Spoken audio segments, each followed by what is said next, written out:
വാർത്തയിലേക്ക്. താമരശ്ശേരിയിൽ മാതാവിനെ വെട്ടിക്കൊന്ന ആഷിഖിനെ മെഡിക്കൽ കോളേജിൽ വൈദ്യപരിശോധനയ്ക്ക് എത്തിച്ചു. കോടതിയിൽ ഹാജരാക്കുന്നതിന് മുന്നോടിയായാണ് ഇപ്പോൾ വൈദ്യപരിശോധനയ്ക്ക് കൊണ്ടുവന്നിരിക്കുന്നത്. ഇന്നലെയാണ് മാതാവ് സുബൈദയെ ആഷിഖ് വെട്ടിക്കൊലപ്പെടുത്തിയത്. ഷിത ജഗത് വിവരങ്ങൾ നൽകും. ഷിത, ഇപ്പോൾ കോടതിയിലേക്ക് കൊണ്ടുപോകുന്നതിന് മുന്നോടിയായാണോ വൈദ്യപരിശോധന?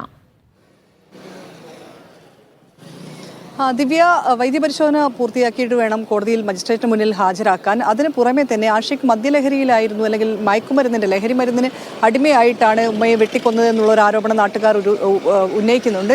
സ്ഥിരമായി ലഹരി ഉപയോഗിക്കുന്ന ഒരാളാണ് ആഷിഖ് എന്നുള്ളത്. അപ്പോൾ സ്വാഭാവികമായിട്ടും അത്തരം ഒരു പരിശോധന കൂടി നടത്തേണ്ടതുണ്ട്. അതിന്റെ ഭാഗമായിട്ടാണ് ഇപ്പോൾ കോഴിക്കോട് മെഡിക്കൽ കോളേജിലെ ഫോറൻസിക് വിഭാഗത്തിൽ പരിശോധന നടത്താൻ വേണ്ടി താമരശ്ശേരി പോലീസ് ആഷിഖിനെയും കൊണ്ട് ഇവിടേക്ക് എത്തിയിട്ടുണ്ട്. അതിനൊപ്പം സുബൈദയുടെ പോസ്റ്റ്മോർട്ടം നടപടികളും ഇപ്പോൾ നടക്കേണ്ടതുണ്ട്. അല്പസമയത്തിനകം തന്നെ, ഇതുവരെ പോസ്റ്റ്മോർട്ടത്തിന് എടുത്തിട്ടില്ല, അല്പസമയത്തിനകം തന്നെ പോസ്റ്റ്മോർട്ടത്തിലേക്ക് കടക്കും.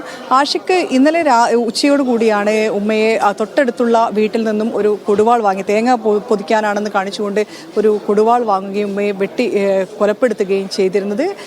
ട്യൂമറിൻ്റെ ശസ്ത്രക്രിയ കഴിഞ്ഞ് ചികിത്സയിൽ കഴിയുന്ന വീട്ടിൽ, അനിയത്തിയുടെ വീട്ടിലാണ് അവർ കിടക്കുന്നത്.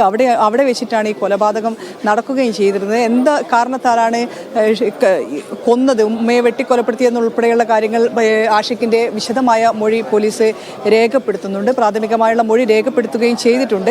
ആഷിഖ് നാട്ടുകാരാണ് ആഷിഖിനെ പോലീസിൽ പിടിച്ചേൽപ്പിച്ചത്. അപ്പോൾ നാട്ടുകാരോട് ആഷിഖ് പറഞ്ഞത് തന്നെ ജനിപ്പിച്ചതിനുള്ള ഒരു പ്രതിഫലം എന്നോണമാണ്, അതിനുള്ള ഒരു ശിക്ഷാവിധിയായിട്ടാണ് താൻ മാതാവിനെ വെട്ടിക്കൊലപ്പെടുത്തിയെന്നുള്ള രൂപത്തിലുള്ള കാര്യങ്ങളാണ് പറഞ്ഞിരിക്കുന്നത്. അപ്പോൾ സ്വാഭാവികമായിട്ടും ആഷിഖ് നേരത്തെയും ലഹരി ഉപയോഗിച്ചിട്ടുണ്ട്. അപ്പോൾ ആ ലഹരി ഉപയോഗത്തിൽ നിന്ന് വിമുക്തനാക്കാൻ വേണ്ടി ഡി അഡിക്ഷൻ സെന്ററിൽ, ബാംഗ്ലൂരിലെ ഡി അഡിക്ഷൻ സെന്ററിൽ 1.5 വർഷത്തോളം അവിടെ പോവുകയും ചെയ്തിരുന്ന ഒരാൾ കൂടിയാണ്. പിന്നീട് വീണ്ടും അതേ കാര്യങ്ങൾ ആവർത്തിക്കുകയാണ്. ഇത് നാട്ടുകാരോടൊന്നും വലിയ പ്രശ്നങ്ങളൊന്നും ഉണ്ടാക്കാറില്ലെങ്കിൽ പോലും വീട്ടിൽ സ്ഥിരമായി മാതാവിനോട് വഴക്കിടാറുണ്ട് എന്നുള്ളതാണ് അവിടെ ഉണ്ടായിരുന്ന അയൽവാസികൾ ഉൾപ്പെടെയുള്ളവർ പറയുന്നത്. അപ്പോൾ സ്വാഭാവികമായിട്ടും ഇത്തരം ഒരു പരിശോധന, ലഹരി ഉപയോഗിച്ചിട്ടുണ്ടോ എന്നതുൾപ്പെടെയുള്ള പരിശോധനകൾ കൂടി നടക്കണം. വിശദമായ ഫോറൻസിക് പരിശോധനയ്ക്ക് കൂടി വേണ്ടിയാണ് ഇപ്പോൾ കോഴിക്കോട് മെഡിക്കൽ കോളേജിലേക്ക് എത്തിച്ചിട്ടുള്ളത്. ഈ പരിശോധനയ്ക്ക് ശേഷം താമരശ്ശേരിയിൽ മജിസ്ട്രേറ്റിന് മുന്നിൽ ആഷിഖിനെ ഹാജരാക്കും. പിന്നീടായിരിക്കും മജിസ്ട്രേറ്റായിരിക്കും മറ്റു കാര്യങ്ങൾ തീരുമാനിക്കുക. ഉച്ചയ്ക്ക് ശേഷമായിരിക്കാം പോസ്റ്റ്മോർട്ടം നടപടികൾ കഴിഞ്ഞ് സുബൈദയുടെ മൃതദേഹം സംസ്കരിക്കുക. ദിവ്യ.